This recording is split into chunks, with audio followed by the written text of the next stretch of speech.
Hi hello नमस्ते, स्वागत आहे तुमचं स्मार्ट सुगरण या यूट्यूब चॅनलमध्ये। आज आपण बाजारात मिळणाऱ्या रेडी प्रीमिक्सपासून गुलाबजामुन कसे बनवायचे त्याची रेसिपी पाहूयात।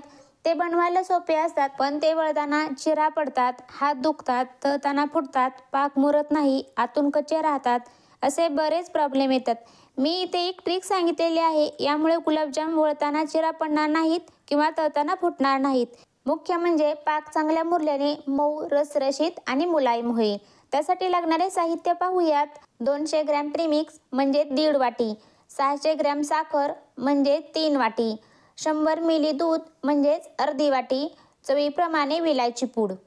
इथे या कपच्या साहाय्याने मी सर्व प्रमाण सांगितलेलं आहे।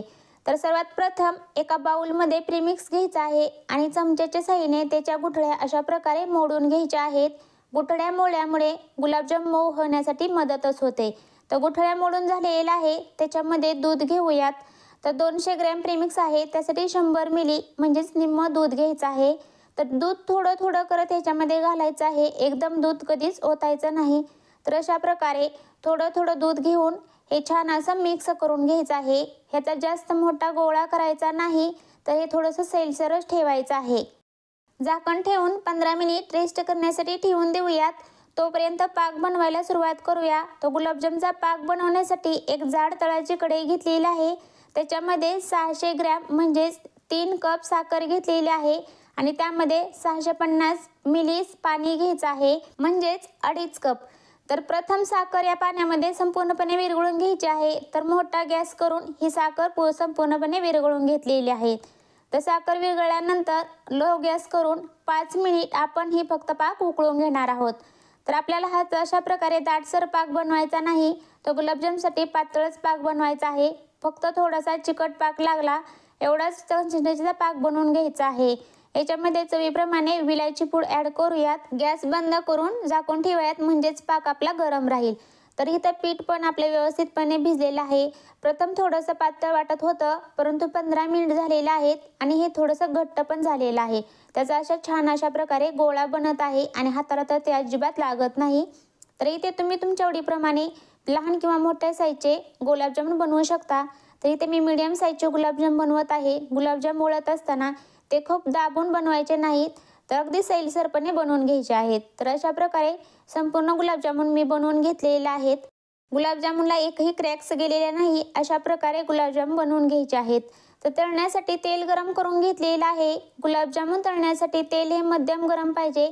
प्रीमिक्सचा गोळा तेलात टाकल्यानंतर बुडबुड्या येऊन तो लगेच वरती आला पाहिजे, परंतु करपला नाही पाहिजे। तर अशा प्रकारे तेल हे मध्यम गरम झालेलं आहे। याच्यामध्ये गुलाबजामुन सोडून घेऊयात। तर 1 मिनिटभर या गुलाबजामुनला अजिबात झाऱ्या लावायचा नाही। त्यानंतर फक्त तेल हलवून घ्यायचं आहे, गुलाबजामुनची साईड अजिबात पलटी करायची नाही। अशा प्रकारे 2 ते 3 मिनिट तळल्यानंतर या गुलाबजामची साईड पलटी करायची आहे, म्हणजेच आपले गुलाबजाम थोडेसे तळले जातात आणि ते फुटत नाहीत।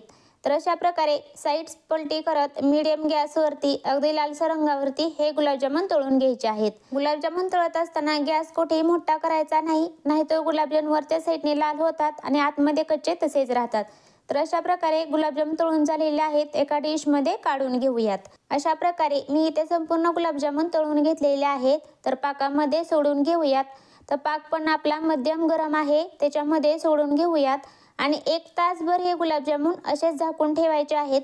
पाक जर गरम नसेल तर 2 मिनिटभर हलकासा गरम करून घ्यायचा आहे, म्हणजे गुलाबजाममध्ये तो व्यवस्थितपणे शिरेल। 1 तास झालेला आहे आणि आपल्या गुलाबजाममध्ये पण पाक पण छान असा मुरलेला आहे।